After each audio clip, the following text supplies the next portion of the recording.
લોક દરબારમાં ઉપસ્થિત જિલ્લાના એસપી શ્રી જાડેજા, અમારા તમામ નાયબ પોલીસ અધિક્ષકશ્રીઓ, અમારા પોલીસ વિભાગના તમામ અધિકારી કર્મચારીશ્રીઓ, લીડ બેંકના મેનેજરશ્રી, એ સિવાય અન્ય સરકારી સંસ્થાઓના પ્રતિનિધિઓ, વિશાળ સંખ્યામાં આપણી વચ્ચે ઉપસ્થિત જૂનાગઢના નાગરિકો અને આમાં આપમાંથી ઘણા બધા ભોગ બનનાર પણ હશે, તો આપ સૌનું આ કાર્યક્રમમાં સ્વાગત કરું છું.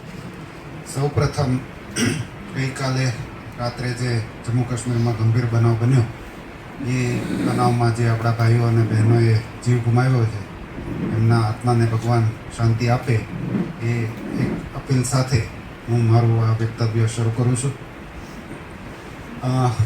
આપણા એસપી શ્રીએ લગભગ પૂર્વ ભૂમિકા આપને આપી દીધી છે. વ્યાજખોરીનો જે પ્રશ્ન છે એ ઘણો ગંભીર પ્રશ્ન છે અને કાયદાકીય પ્રશ્નની સાથે સાથે સામાજિક પ્રશ્ન પણ છે, એટલે એ આપણે બધા જાણીએ છીએ. છેલ્લે આ કાર્યક્રમનું આયોજન કરવા પાછળનું જે કારણ છે એ હું આપને બતાવવા માગીશ. મારી ઓફિસે એક ભાઈ રજૂઆત કરવા આવ્યા કે આજથી 5 વર્ષ પહેલાં એણે કંઈક 1 લાખ રૂપિયા વ્યાજે લીધેલા. ખરેખર તો વ્યાજે નહોતા લીધેલા, પણ એણે એ જે વ્યક્તિ પાસેથી એણે પૈસા લીધેલા, એણે એને એવું કીધું કે તું મારો મિત્ર છે, સંબંધી છે, તો આ તું પૈસા રાખ, વાપર, અને પછી તારી પાસે થાય ત્યારે મને આપી દે. પણ પછી એકવાર પૈસા એણે સ્વીકારી લીધા, ત્યારબાદ જે વ્યક્તિએ પૈસા એડવાન્સ લોન કરી હતી અને એ વ્યક્તિ એ એવું એનો વ્યૂ લઈ લીધો કે મેં તને વ્યાજે આપેલા છે, અને ધીરે ધીરે એનું વ્યાજ વધારતો ગયો અને એની સામે કોલેટરલ તરીકે બ્લેન્ક ચેક લેતા ગયા એ જે ભાઈ હતા. એટલે એ વ્યક્તિ મારી પાસે આવ્યા. એમણે એવી રજૂઆત કરી કે મેં બધા જ પૈસા ચૂકવી દીધા છે, વ્યાજ અને એનું જે પ્રિન્સિપાલ એમાઉન્ટ જે હતી એ બધી જ મેં ચૂકવી દીધી છે, તેમ છતાં એ મને હેરાન કરે છે અને હેરાન કરવાની સાથે સાથે મારી નાખવાની, મારા પુત્રને મારી નાખવાની ધમકી પણ આપે છે. એટલે એની પાસેથી મેં આખી હિસ્ટ્રી જાણી. તો આજથી લગભગ 2 કે 2.5 વર્ષ પહેલાં આ જ પ્રકારનો લોક દરબાર થયેલો. એમાં પણ એ વ્યક્તિ ત્યાં આવેલી અને જે તે વખતે અમારો પણ અભિગમ એવો હોય છે મોટા ભાગે કે એમાં સમાધાન થઈ જાય. કોલેટરલ તરીકે જે કંઈ એને પ્રોપર્ટી લીધી હોય, ચેક હોય કે પછી ઇવન ઘણા કેસમાં તો મોટરસાઇકલ કે 4-વ્હીલર પણ એણે આપેલા હોય છે, તેવું પાછું અપાવી અને સમાધાન થઈ જતું હોય તો સારી વસ્તુ છે. એટલે એ રીતે જે તે વખતે સમાધાન થઈ ગયું છે. તેમ છતાં સમાધાન થયા પછી આપ વિચારી શકો છો કે 2-2.5 વર્ષ પછી આ પ્રશ્ન ઉદ્ભવ્યો.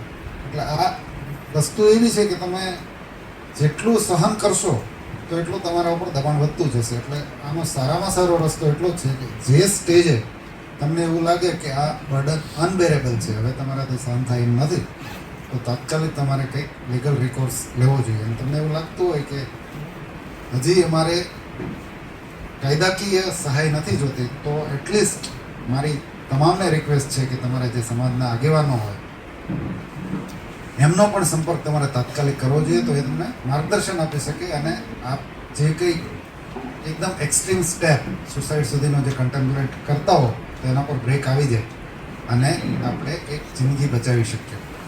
એટલે આ જે પ્રક્રિયા છે અમારી કાયદાકીય પ્રક્રિયા, તો સતત ચાલુ રહેવાની છે.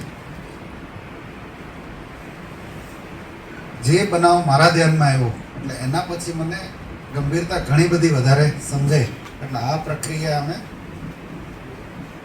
જ્યારે અમને કન્વિનિયન્સ લાગતું હતું ત્યારે કરતા હતા, પણ હવે અમારી ઈચ્છા એવી છે કે આને અમે રેગ્યુલર 2 કે 3 મહિને આ પ્રકારના કાર્યક્રમ કરતા રહીએ, જેથી કરીને લોકોને અમારો સંપર્ક કરી શકે. પોલીસ સ્ટેશન સીધા ના જઈ શકતા હોય અથવા તો એમને ઘણા કેસમાં એવું બને છે, 2-3 કેસ મારા ધ્યાનમાં આવ્યા.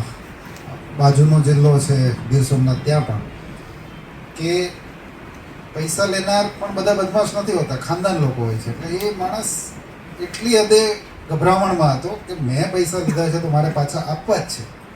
એટલે જ્યારે એણે સુસાઇડ પણ કર્યો ત્યારે સાહેબે જેમ કીધું તો એનું કોઈને નામ નથી લખ્યું, એને ત્રાસ હતો, પણ એની ખાનદાની એટલી હતી કે એણે એને જે કોઈ હેરાન કરતા હશે એનું નામ પણ નહીં લખ્યું, કેમ કે એક ડ્યુટી તરીકે સમજતા હતા કે મારે પૈસા પાછા આપવા જોઈએ.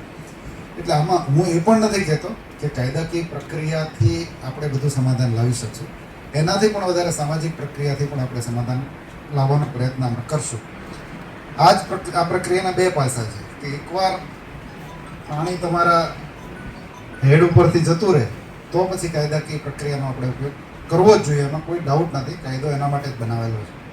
પણ સામાજિક લેવલે પણ આપણે પ્રયત્ન કરશું. બીજું જે પાસું છે કે ક્રેડિટ નથી મળતી, તો એ મારી જ્યાં સુધી મારા પેરેન્ટ્સની મને ખબર છે, મારા પેરેન્ટ્સે ક્યારેય વ્યાજ ઉપર પૈસા નથી લીધા. એ લોકોએ એવા સંસ્કાર મને પણ આપ્યા છે કે વ્યાજે ક્યારેય પૈસા નહીં લેવા. તો સર્વિસમાં આવ્યા પહેલાંની વાત છે. પણ અમારે પણ, મારા ફાધરે પણ, મારા પેરેન્ટ્સે પણ અને મારે પણ ઉછીના પૈસા લેવા પડ્યા છે. એટલે ક્રેડિટનો પ્રશ્ન છે. પણ હવે જે બેન્કિંગ સેક્ટર છે ઘણું બધું વિશાળ સ્તરે ફેલાઈ ગયું છે.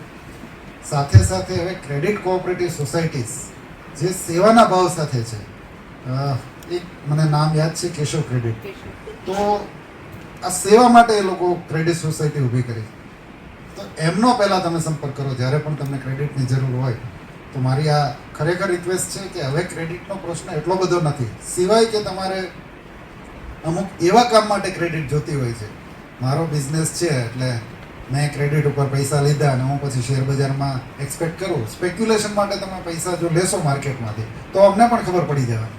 એ પ્રકારની ફરિયાદમાં અમે પણ એટલું સિરિયસનેસ ના લઈ શકીએ અને કોર્ટને પણ ખબર હોય છે. એટલે કોર્ટ પણ અમને રિમાન્ડ નહીં આપે કે એમને જેલમાં નહીં મોકલે. એટલે આ વસ્તુ પણ આપણે ક્લેરિટી રાખવાની જરૂર છે કે આપણે જ્યારે ક્રેડિટ કોઈની પાસેથી એક્સેપ્ટ કરીએ છીએ તો આપણે જેન્યુઅન રીઝન માટે ક્રેડિટ લઈએ, નહીં કે સ્પેક્યુલેશન કરવા માટે. અને આવું તમે કરતા હશો તો બધાને ખબર હોય છે, તમને ખબર હોય છે, પોલીસને ખબર હોય છે, કોર્ટને ખબર હોય છે, સમાજને ખબર હોય છે. એટલે કાયદાકીય પ્રક્રિયા અમે કરી નાખીએ છીએ અને થઈ જાય છે, પણ એનાથી તમારું પરમનન્ટ સોલ્યુશન આવવાનું નથી. એટલે બે તબક્કામાં મારી આપને બધાને રિક્વેસ્ટ છે કે જ્યારે પણ તમને એવું લાગે કે મારી જે રિપેઇંગ કેપેસિટીની બહાર આ વસ્તુ જઈ રહી છે, ત્યારે આપ તાત્કાલિક સમાજના આગેવાનો સંપર્ક કરો અને એના પછી તરત જ પોલીસનો સંપર્ક કરો. અમે તમને ખાતરી આપવા માગીએ છીએ કે કોઈ પણ એવા કેસની અંદર કે જેમાં તમારું એક્સપ્લોઇટેશન થઈ રહ્યું છે, તમે તાત્કાલિક ફરિયાદ દાખલ કરશો.